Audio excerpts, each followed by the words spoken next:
এভাবে একবার নিরামিষ আলু পটল বানিয়ে নিলে কিন্তু নিরামিষি দিনগুলোতে আর কোনো চিন্তাই থাকবে না দুপুরের খাওয়া নিয়ে। এর জন্য প্রথমেই যেটা করতে হবে, লম্বা লম্বা করে কেটে রাখা পটলের টুকরোগুলোকে সাদা তেলে ভালো করে ভেজে নিতে হবে। পটলগুলো সম্পূর্ণ ভেজে নিতে হবে, হাফ ভাজা না, সম্পূর্ণভাবেই ভেজে নিতে হবে। তাতে করে কিন্তু পটলের মধ্যে মশলাগুলো খুব সুন্দরভাবে ইনসিস্ট করবে। রান্নাবাটির পক্ষ থেকে সকল দর্শক বন্ধুদের স্বাগত জানিয়ে শুরু করছি আজকের রেসিপি। আশা করব রেসিপিটি আপনাদের ভালো লাগবে। ভালো লাগলে অবশ্যই রান্নাবাটি চ্যানেলটিকে সাবস্ক্রাইব করে লাইক, শেয়ার, কমেন্টের মাধ্যমে আমাদের পাশে থাকবেন। আর পাশে থাকা বেল আইকনটি অন করে দেবেন সবার আগে সমস্ত রকম নতুন রান্নার নোটিফিকেশান পাওয়ার জন্য। কারণ আপনাদের জন্য, আপনাদের নিয়েই কিন্তু আমাদের রান্নার চ্যানেল। পটলগুলো ভেজে তুলে নেওয়ার পর আরও খানিকটা সাদা তেল অ্যাড করলাম। তারপরে একই রকম লম্বা লম্বা করে কেটে রাখা পটলের মতো করেই আলুগুলো কেটে নেওয়া হয়েছে, সেই আলুগুলো দিয়ে দিচ্ছি। এবার আলুটাও ভালো করে ভেজে নেব। যেহেতু সম্পূর্ণ নিরামিষভাবে বানাচ্ছি, তাই সবজিগুলো ভেজে নিলে কিন্তু টেস্টটা অনেক গুণ বেড়ে যায়। যে কোনো সবজি রান্নার ক্ষেত্রেই সবজি যদি আগে থাকতে ভালো করে ভেজে নেওয়া হয় তাহলে কিন্তু রান্নার স্বাদ অনেক গুণ বেড়ে যায়। দেখুন আলুগুলোর মধ্যে বেশ একটা লালচে ব্যাপার চলে এসছে। এবার দিয়ে দিচ্ছি টমেটো আর আদা বাটা। এখানে একটা টমেটো আর 1 ইঞ্চি পরিমাণে আদা একসাথে বেটে রেখেছি, সেটাই দিয়ে দিলাম। এবার একে একে দিয়ে দিচ্ছি হলুদ গুঁড়ো 2 টিস্পুন পরিমাণে। তারপর দিয়ে দিচ্ছি রোস্টেড ধনে আর জিরে গুঁড়ো, এটাও 2 টিস্পুন পরিমাণে দিয়ে দিলাম। তারপর দিয়ে দিচ্ছি কাশ্মীরি রেড চিলি পাউডার। এতে খুব একটা ঝাল হবে না, কিন্তু সুন্দর একটা রং আসবে। এটাও 1 টিস্পুন পরিমাণে দিয়ে দিয়েছি। আর তারপরে দিয়ে দিচ্ছি পরিমাণ মতো নুন।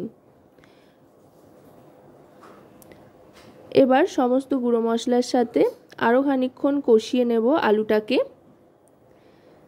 দেখুন তেল ছাড়তে কিন্তু মোটামুটি আরম্ভ করেছে। এবার এতে জল দিয়ে দিচ্ছি। জল দিয়ে গ্যাসের ফ্লেমটা কিন্তু মিডিয়াম টু লোতে করে দেব আর সমস্তটা একধার করে নেব। এবার এতে কয়েকটা চেরা কাঁচা লঙ্কা দিয়ে দিচ্ছি। কাঁচা লঙ্কার পরিমাণটা আপনারা আপনাদের পছন্দ মতো কম বেশি করে নিতে পারেন। আমি এখানে চেরা কাঁচা লঙ্কা ব্যবহার করছি, চাইলে আপনারা কাঁচা লঙ্কা কুচিও ব্যবহার করতে পারেন। তারপরে ভেজে রাখা পটলের টুকরোগুলো দিয়ে ঢাকনা চাপা দিয়ে দিলাম সেদ্ধর জন্য। মোটামুটি 2 থেকে 3 মিনিট বাদে ঢাকনাটা সরিয়ে নিয়ে তারপর আরও খানিকক্ষণ রান্না করে নিতে হবে। মোটামুটি 30 থেকে 40 সেকেন্ড মতো ভালো করে ভাজা ভাজা করে নেব সবটা। এবার দিয়ে দিচ্ছি সর্ষে বাটা। এখানে কিন্তু সাদা আর কালো সর্ষে সম পরিমাণে নিয়ে নিয়েছি, দুটোই 1 টেবিল চামচ করে নিয়ে একসাথে বেটে নেওয়া হয়েছে।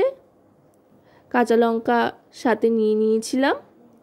এখানে আস্ত কাঁচা লঙ্কা চেরাও দিয়েছি, আবার সর্ষে বাটার সাথেও 2টো কাঁচা লঙ্কা বেটে দিয়ে দিয়েছি। বেশ ঝাল ঝাল হবে, তবে ঝালের পরিমাণটা কিন্তু আপনারা আপনাদের পছন্দ মতো কম বেশি করে নিতে পারেন। এবার সর্ষে বাটার বাটি ধোয়া জল একটু দিয়ে দিলাম।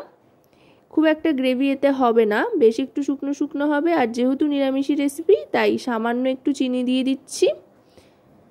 চিনি দিয়ে আবার ভালো করে মিশিয়ে নিচ্ছি। দেখুন অনেকটাই কিন্তু টেনে এসছে।